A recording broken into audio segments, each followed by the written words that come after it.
नमस्कार, आप देख रहे हैं नेक्स्ट स्पिरिचुअल और मैं हूं आपके साथ प्रीति।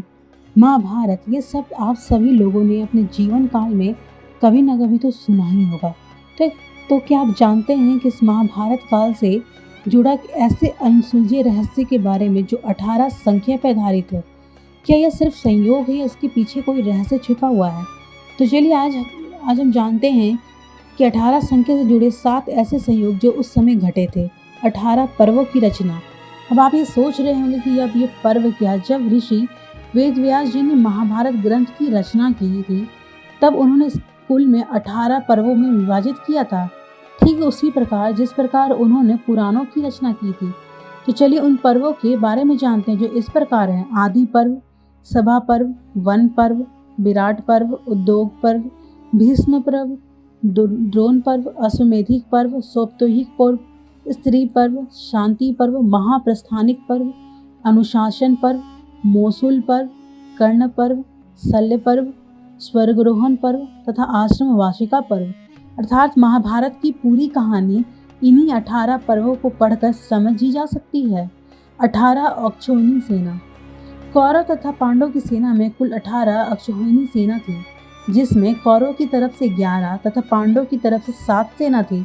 जहां एक अक्षौहिणी सेना में कुल 21,870 रथ, 21,870 हाथी, 65,610 घोड़े, 10,000 पैच, 10,93,050 सैनिक यानी कुल मिलाकर एक अक्षौहिणी सेना में कुल 2,18,700 सैनिक होते थे, जिसे आदि पर्व में बताया गया। अब आश्चर्य की बात यह है कि हर संख्या को जोड़ा जाए तो भी 18 ही आते हैं।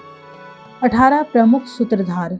इस युद्ध में कुल 18 प्रमुख सूत्रधार थे, जिनके नाम कुछ इस प्रकार हैं: धृतराष्ट्र, दुर्योधन, दुशासन, कर्ण, शकुनी, भीष्म, गुरुद्रोण, कृपाचार्य, अश्वत्थामा, कृतवर्मा, श्री कृष्ण, विदुर, युधिष्ठिर, भीम, अर्जुन, नकुल, सहदेव और द्रौपदी।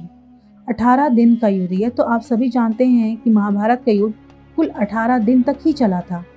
18 दिन का गीता ज्ञान। गीता का ज्ञान भगवान श्री कृष्ण ने कुल 18 दिन तक अर्जुन को श्रीमद् भगवद गीता का यह ज्ञान दिया था।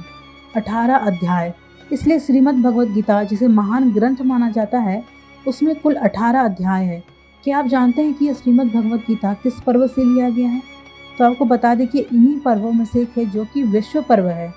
18 महारथी जीवित बचे। महाभारत के इस युद्ध में 18 महारथी ही जीवित बचे थे, जिसमें पांडव की तरफ से 15 तथा कौरव की तरफ से 3 ही महारथी बचे थे। तो क्या इतनी सारी घटनाएं 18 की संख्या में हो रही है? वो एक बस संयोग है? इसके पीछे कुछ रहस्य छिपा हुआ है? हमें तो ऐसा लगता है कि इसके पीछे कोई न कोई रहस्य अवश्य छिपा होगा, जिसकी दोबारा भगवान यूँ कह लो महर्षि वेद व्यास जी कुछ संकेत देना चाहते हैं। ऐसा माना जाता है कि 18 संख्या 1 और 8 को जोड़ने पर 9 बनता है, और 9 को सनातन धर्म में बहुत महत्व है, क्योंकि वो किसी भी अंक में सबसे बड़ी संख्या होती है। लेकिन हमें ऐसा लगता है कि इसका रहस्य कुछ और है।